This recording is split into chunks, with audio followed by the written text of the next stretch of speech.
jiruuti ya tajaajilu bultii himanaafi yaa fayyifay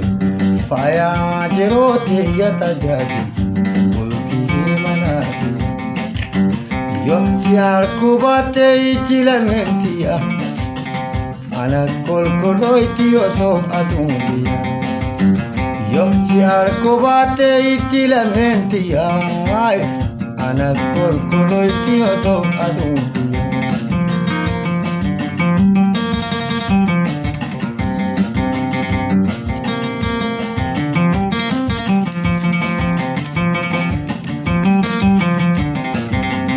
jaalalate dhugaan ija injaamame yoon si harku baatee waa takkaan beekume Kulle chalto duraa tan namni jaalatu ansi malee kurkuu ejjitu nanga yaa fayyifay faaya ajirooti ya tajaajilu himanaafi yaa fayyifay faaya ajirooti ya tajaajilu himanaafi yoo si harku baatee ijjilamentiya ana kolkoloyti osoo aduundiya yoo si harku baatee ijjilamentiya ana kolkoloyti osoo aduundiya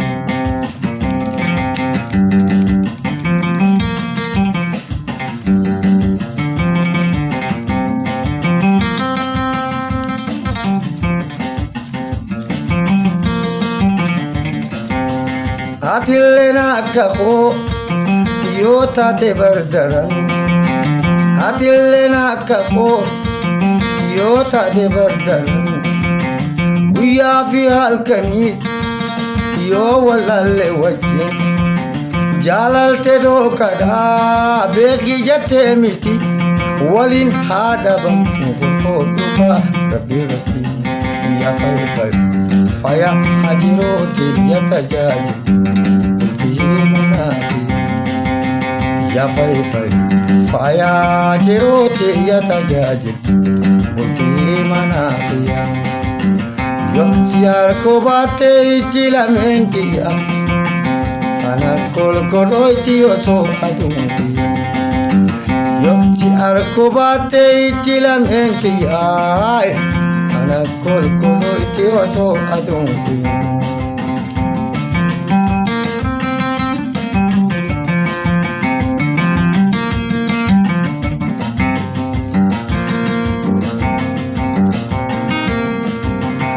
anilleen si harku malee buluun taatu atilleen agartu malee buluun taatu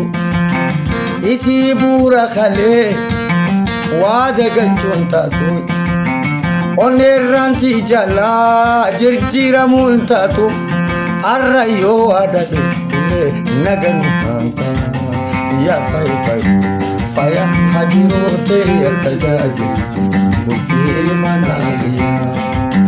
yaa fayyifay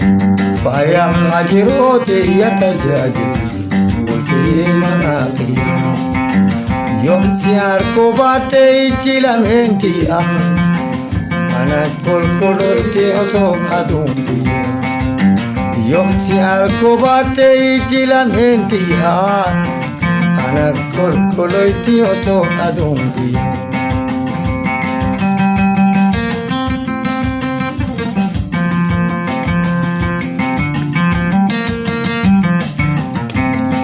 abbaa seenaa kaasoo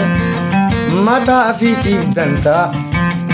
yaadachuun seenaasaa dirqamanii qabday oromummaa mormaa ol wajjin nu wartu sabboonummaa keessa ibsitoota qabatu yaa fayyifay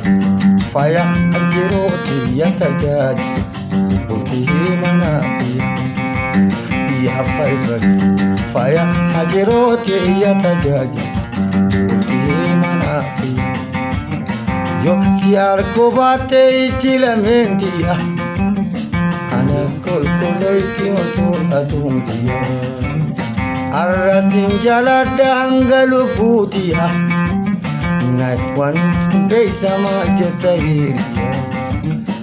Arrasin jaaladhaa galubootiya Mahlika na taatayaa sabboontootiya Yoo si argu baattee itti lamentiya Osoon ijaan argu naannaki nallayya Osoon ijaan argu naannaki nallayya Osoon ijaan argu nallayya Ada ilmaan kiyya Ada ilmaan kiyya Ada ilmaan kiyya Osoon ijaan argu naannaki nallayya Ada ilmaan kiyya Sita kitintiya Asita kitinti Wasita kitinti Esita kitinti yo